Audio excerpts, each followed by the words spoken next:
Stay free with me, Russell Brand. We're talking about the nature of propaganda and the nature of truth, and I suppose that leads us to real investigative journalism. And as sure as day follows night, you can't mention investigative journalism without perhaps uttering the names that rhyme with baby and maybe. Yes, it's Matt Taibbi. Matt, thanks for joining us. It's so lovely to see you. Oh, thanks for having me. Mention investigative journalism without perhaps uttering the name.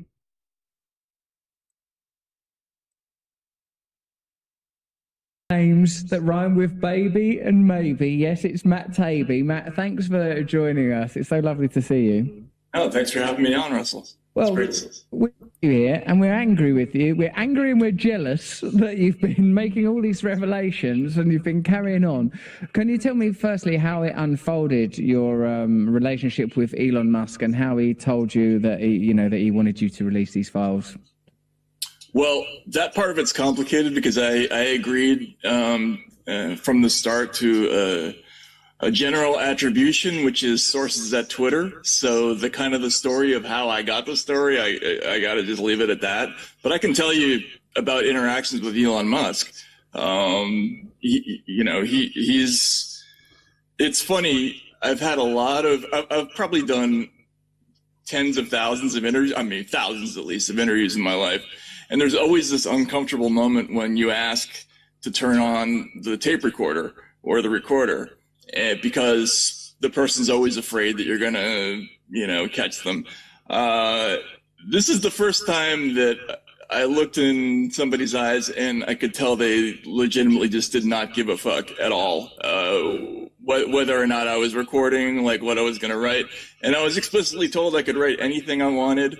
And we haven't seen anything or run into anything that suggests otherwise. So he's a pretty unique individual with obviously, like all comparable outlets, spent a lot of time considering Elon Musk, contemplating his unique cultural space, the fact that he's part Donald Trump, part Willy Wonka, part Richard Branson, part Steve Jobs, part disruptor. And I know that part of oh gosh, I don't want to gratify them by using the word backlash, but you have, subsequent to making these revelations, you've been accused of being something of a kind of, I don't know, left-wing apostate. What like the idea is that Elon Musk is the sort of representative of a new sort of right-wing type of rhetoric and political perspective, and that you haven't made any revelations about a sort of shadow banning of left-wing figures. And why is that, Matt? Because we haven't seen it yet. We're looking for it. And I think one of the misperceptions that people have is that we're sitting in front of a terminal that has global access to everything. And if that were the case, we'd be searching for all kinds of names. And but the data sets that we've looked for evidence in the other direction of, let's just say, requests from the Trump White House to get this person or that person banned. I was told that by human sources, so I felt obligated to put that in one of the threads, but we're not seeing that in the documents, so I can't write about it. And I think everybody would say the same thing, which is, like, I don't care. Like, if it's interesting, I'll put it out there. But what we're seeing so far in these documents is not suggesting a whole lot of that. Let's put it that way. The most interesting revelations, or the most scintillating at least, appear to be the suppression of the Hunter Biden laptop story, Twitter having a secret blacklist, and the removal of Donald Trump and trying to create a unique case for the removal of a sort of a political figure. But you believe that the most important thing is the relationship between law enforcement, government, and social media. Is that right, Matt? Yeah, and that was the thing that I was really most interested headed into this project was, I think a lot of people have questions. How involved is the government in monitoring and censoring the speech of ordinary people? What we've seen so far already, and we have definite conclusive proof of, is that there are lots and lots of reports where we see Twitter executives saying things like DHS flagged this, the FBI flagged this, and then there's a whole thread where they decide what to do about it. Do we remove it? Do we put a label on it? So there's tons of that stuff where they're clearly getting communications from the FBI. We also know that they have meetings, not just with the FBI and the DHS, but also a surprise was the Office of the Director of National Intelligence. I hadn't heard that before. That was a new one. And then we're learning a lot about the kind of scraping of raw intelligence and fire hosing it to the government, all kinds of government agencies on the back end. So the government is harvesting tons of information from these companies and then turning around and spitting it back to companies like Twitter in the form of requests for, maybe bannings, maybe shadow bans, maybe deletions or labels and that sort of thing. It's fascinating.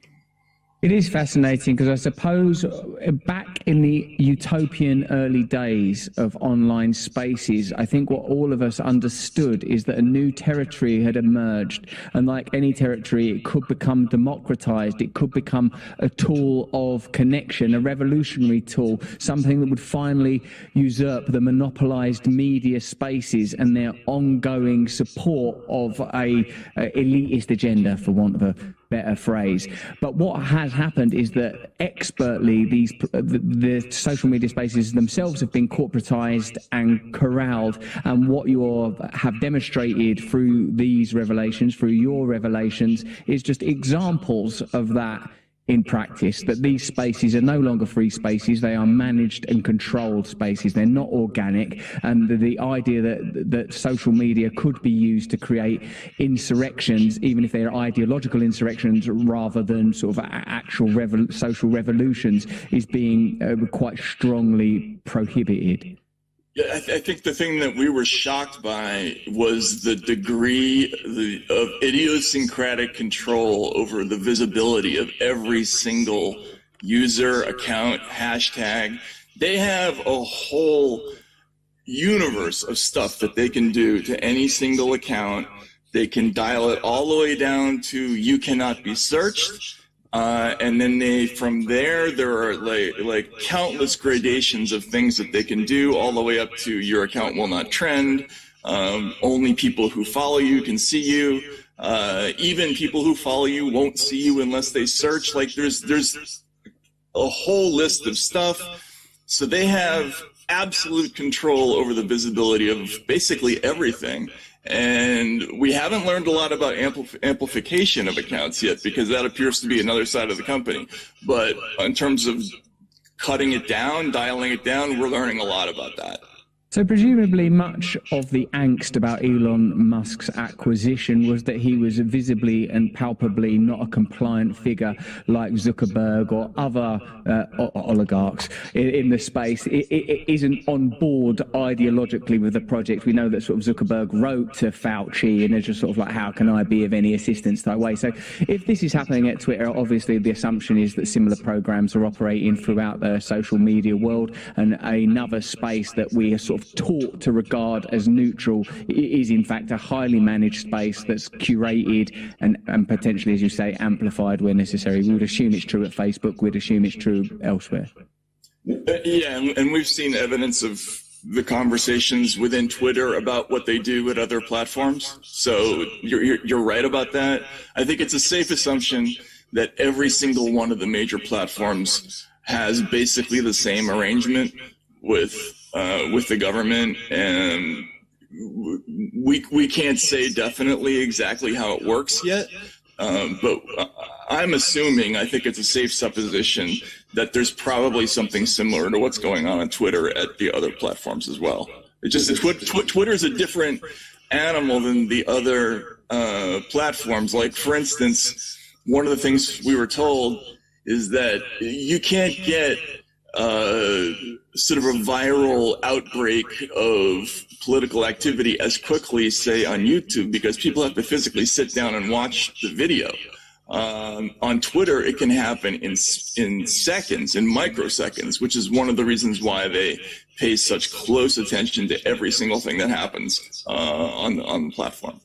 What will Elon Musk's actual ability to to deny this kind of access to those sorts of agencies, B, and I know this is speculative, and I certainly wouldn't expect you to put your relationship in jeopardy, but how distinct, so firstly, how much is Elon Musk likely to oppose the previous regime's relationship, and how different is Elon Musk's agenda likely to be, given that many of his economic relationships are going to be sort of comparable? You know, we don't know that yet, and he explicitly, again, he told me we're not just interested in looking at bad stuff in the past. If there's bad stuff in the future, we want you to look at that too.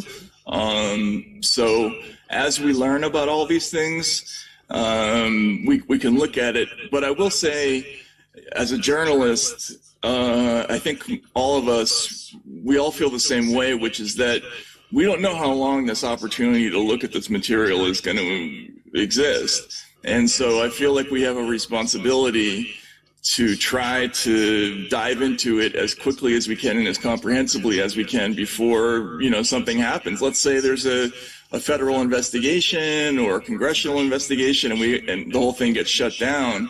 So we feel like we got to look at that first. And there are other questions, obviously, about what's going on Twitter now. If people have questions about Elon Musk, I mean, those are things that we can try to answer. But I feel like right now, the priority is the documents that are in front of us. Watch entire episodes on demand for free at rumble.com/Russell Brand.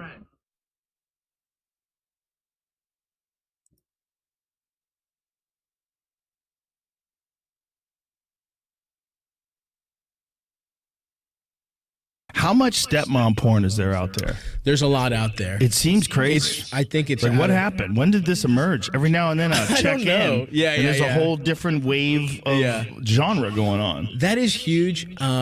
I don't know what it is. I'm not. See, that's the weird thing. You would think I would have like mommy shit. I don't have that. I find it disgusting. Stepmom shit is different. Stepmom is like dad is divorced, but dad's rich. True. And dad marries this really hot slut. Right. And he's out dad's at work all day. He's got to fucking run the corporation. And you're this jock son in college. Oh yeah. That's like all of them. Absolutely. That sounds pretty good. You know what I'm in? It's like a classic fucking Joseph Campbell genre. Yeah. Yeah. It's the hero's American journey. Yeah. It starts at dinner one day. Because no one feels bad for anyone involved. Like, no one feels bad that she's cheating on the son. The son is in college. Of course. So that's fine. The dad is probably some rich piece of shit. Yeah, emotionally abusive, neglectful. He got what's coming to him. Cheated on his mom, who was an amazing woman. Right. And now he's with this floozy. Died. She had chemotherapy. Maybe he wasn't there. He wasn't there. He wasn't there. He didn't give a fuck. He was at the office. No, he was at the office. And now he's got this new one. Exactly. And she's a fucking weightlifter. Now we're talking. Let's fucking get it all together. Wearing pumps, giant thighs, just fucking jacked. Now we're getting into what I'm liking. She comes into my room. She's like, "Why haven't you done your homework?" I'm like, "You're not my real mom." She's like, "What the fuck did you say to me?" Shoves me up, picks me up against the wall. And that's now we're talking. And then you lean towards her and she just goes for it. She starts making out with you. Oh my God. Yeah. She holds you up with one arm while she's grabbing your dick with the other one. Oh, just choke. Crazy. Yeah. Oh from my behind. God. Yeah. Lifting you up, choking you. But doesn't let me come the first time. She's like, "Finish your homework. Maybe you'll bust next time." I'm like, "Yes, ma'am." Oh wow.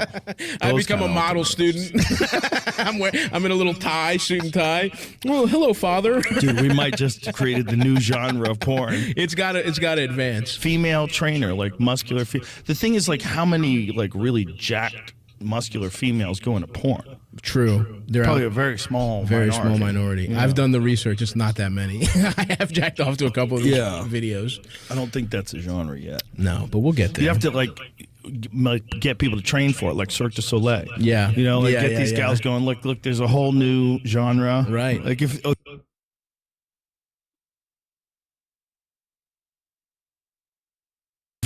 porn was organized the way like film and television was. Yeah. We need a look at this gal holding that guy over her head. Holy shit! Look at the size of her. How big is that dude? He's a little guy. But bro, she looks Look like at she's him. got some fucking stock genetics. Oh yeah. Like that will make you That- a barbarian. I mean, That'll that make you a warrior. guy's foot could fit in her pussy. Look at the size of her fucking legs and her ass muscles. The way she's hoisting that guy one arm over her head. Let's just assume he's a tiny guy. He's got to weigh 100 pounds. So let's say 5'2", 100 pounds. Even if he's 100 pounds over your head with one arm like that, it's crazy. Yeah. And the fact that it's this woman who's very womanly. When is this from? 19th century muscle women. I found it. I was looking at other pictures and just saw that. Bro, that is 100% like Viking genetics, right? Yeah. 100%. Oh, you got That's two little guys. Two little guys with one arm over her head. And that's the thing. No one could. You weren't allowed to jack off to stuff. You know, plainly, this couldn't be a sex thing, but this was 100% a sex thing back then. Look at the size of her, and she's holding 3 guys on her arms. Holy What did she do? This seems like the same lady. This is a genre. She's no Lost to offense, history. No offense to this long since passed woman. Yeah. But she has a very masculine face. She does. That easily could be a guy that sells you IT service, right? Yeah, That's the see guy that? who comes in with a clipboard and 100%. says, like, do you guys What's want going on with the firewall? high-speed internet? What do Yeah. like what? How many gigabytes do you guys think you use? Oh, a you don't day? need that upload speed. You guys are fine Yeah. where you're at. Go back to They that don't like picture when I say this, but your guys are of fine. that person. the I mean, same is that the same person? Come on, man. That I'm in there. easily could be a guy who works at Google. Absolutely. Throw a vest on her. Yeah, like a stout guy too. Look how stout she looks. Yeah, because she's got the corset. Who knows what Yeah. she'd actually be like? Look at the Damn. fucking guns on that Oh, lady. hell yeah, dude. Oh my god, you like that?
رقصیدن برای ترسیدن به وقت بوسیدن برای خواهرم خواهرت خواهرامون برای تغییر مغزها که پوسیدن برای شرمندگی برای بیپولی برای حسرت یک زندگی معمولی برای کودک زبالگرد و آرزوهاش برای این اقتصاد دستوری برای این هوای آلوده برای ولیعصر و درختای فرسوده برای پیروز و احتمال انقراضش برای سگهای بیگناه ممنوعه برای گریه های